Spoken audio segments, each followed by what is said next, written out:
നമസ്കാരം. പറപ്പുര കളരിക്കൽ ശ്രീഭദ്രകാളി എല്ലാവരെയും അനുഗ്രഹിക്കട്ടെ.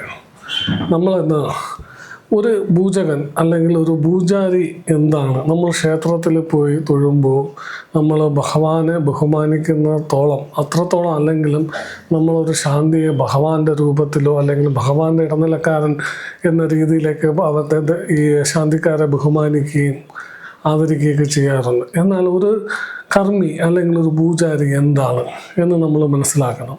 ഒരു പൂജകൻ ഒരു പൂജ പഠിച്ചു, അതല്ലെങ്കിൽ ഒരു തിയറി ഏതെങ്കിലും ഗുരുകുലത്തോ അല്ലെങ്കിൽ ഏതെങ്കിലും ആചാര്യൻ്റെ അടുത്ത് പോയി ഒരു തിയറി പഠിച്ചു എന്ന് പറഞ്ഞ് അല്ലെങ്കിൽ മന്ത്രങ്ങൾ പഠിച്ചു എന്ന് പറഞ്ഞ് അദ്ദേഹം പൂജകനാകില്ല.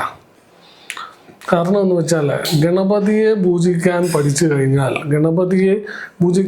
കഴിഞ്ഞാൽ മഹാദേവനെ പൂജിക്കാൻ എളുപ്പമാണ്.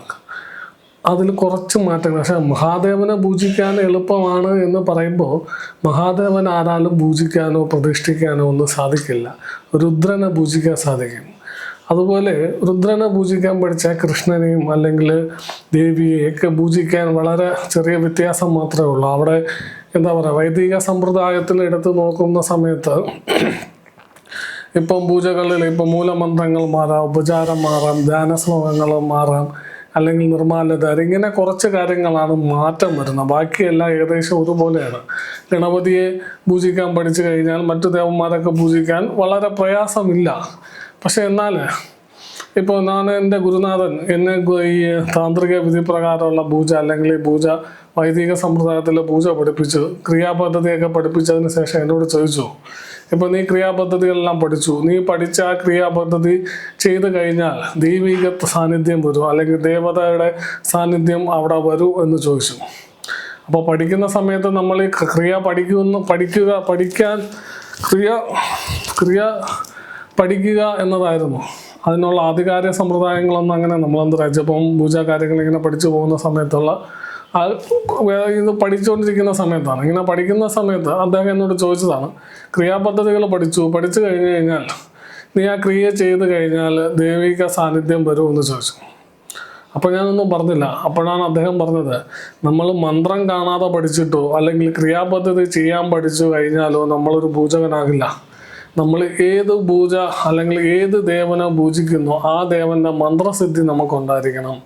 ആ ദേവനെ നമ്മൾ സിദ്ധിപ്പെടുത്തി ആ മന്ത്രം നമുക്ക് വശമായാൽ മാത്രമേ നമ്മൾ ദേവതയെ വിളിക്കുമ്പോൾ ദേവത ആ സാന്നിധ്യം അവിടെ വരുകയുള്ളൂ.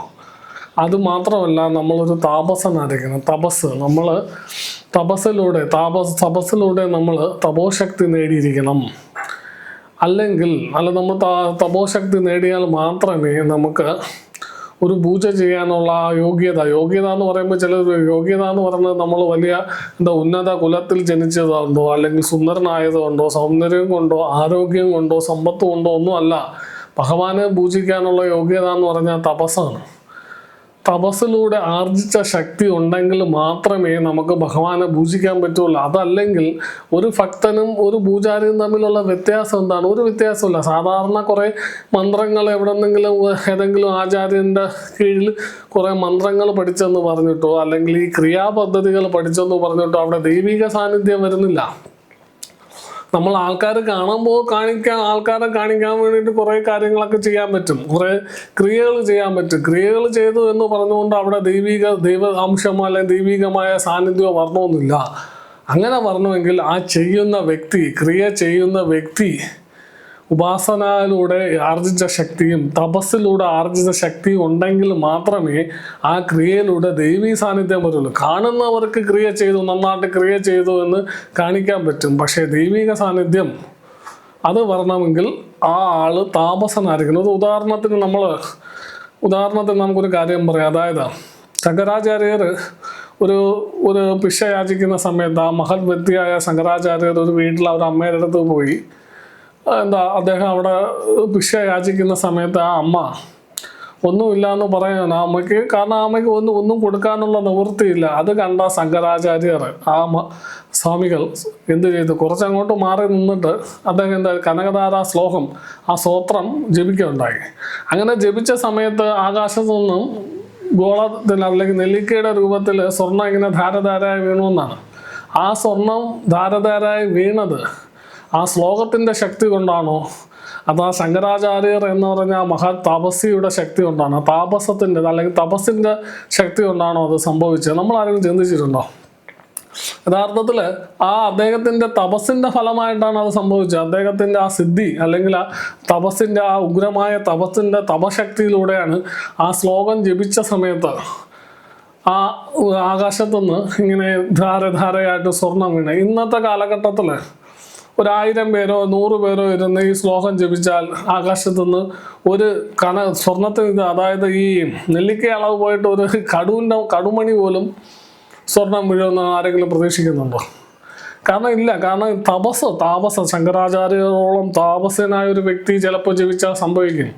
അല്ലാതെ 1000 പേർ ഒരുമിച്ചിരുന്ന് 10000 പ്രാവശ്യം ജപിച്ചാൽ ഇത് നടക്കില്ല. കാരണം ആ തപസ്സിൻ്റെ പ്രത്യേകതയാണ്. ആ തപോബലം, തപസ്സിലൂടെ നേടിയ ബലമാണ് ആ ഒരു സംഭവം അങ്ങനെ ഉണ്ടായത്. അതുപോലെ തന്നെ ഒരു പൂജകൻ എന്ന് പറയുന്ന ഒരാൾ ഒരു ക്ഷേത്രത്തിൽ പൂജയ്ക്കുകയോ അല്ലെങ്കിൽ കർമ്മിയോ ആരായിരുന്നാലും അയാൾ ക്രിയാപദ്ധതികൾ മാത്രം എവിടെന്നെങ്കിലും പഠിച്ചിട്ട് വന്ന് കർമ്മം ചെയ്തെന്ന് പറഞ്ഞാൽ കർമ്മത്തിന് ഫലവും ഉണ്ടാവില്ല, ദൈവിക സാന്നിധ്യം ഉണ്ടാകില്ല.